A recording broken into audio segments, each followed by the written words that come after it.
તો હવામાન નિષ્ણાંત અંબાલાલ પટેલે વધુ એક આગાહી। હવે ધીરે ધીરે પ્રી મોન્સૂનની એક્ટિવિટી શરૂ થશે। ભારે આંધી પવનના તોફાનો શરૂ થશે।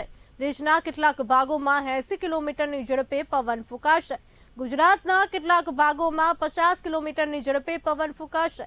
કચ્છના કેટલાક ભાગોમાં ભારે વરસાદ પડી શકે છે, તો ગુજરાતના કેટલાક ભાગોમાં હળવું પૂર આવી શકે છે। સૌરાષ્ટ્રના અને ગુજરાતના કેટલાક ભાગોમાં તારીખ 6, 7 અને 8, 9 અને 10માં ભારે તો કેટલાક ભાગમાં અતિ ભારે વરસાદ પડી શકે છે।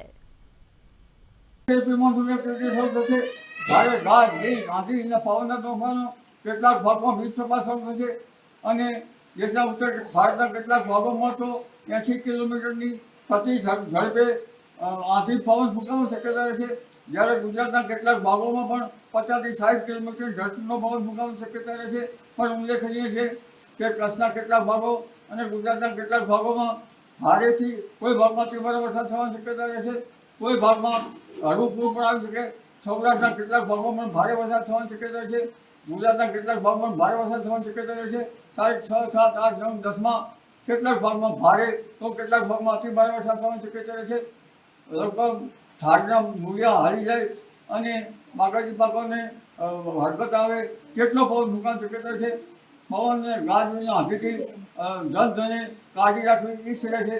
પણ ઉલ્લેખનીય છે કે તારીખ 11 થી 20માં પણ ભારે પવન આંધીના પ્રમાણ સાથે લગભગ પ્રી મોન્સૂન એક્ટિવિટી શરૂ થશે। કેટલાકમાં વરસાદ તો કેટલાક ભાગમાં ગાજવીજ થવાની શક્યતા છે।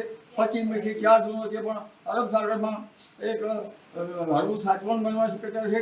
પરંતુ અત્યારથી જ બંગાળ ઉપસાગરમાં હળવાના હવાના દબાણો અને ધીરે ધીરે બનવાની શક્યતા છે।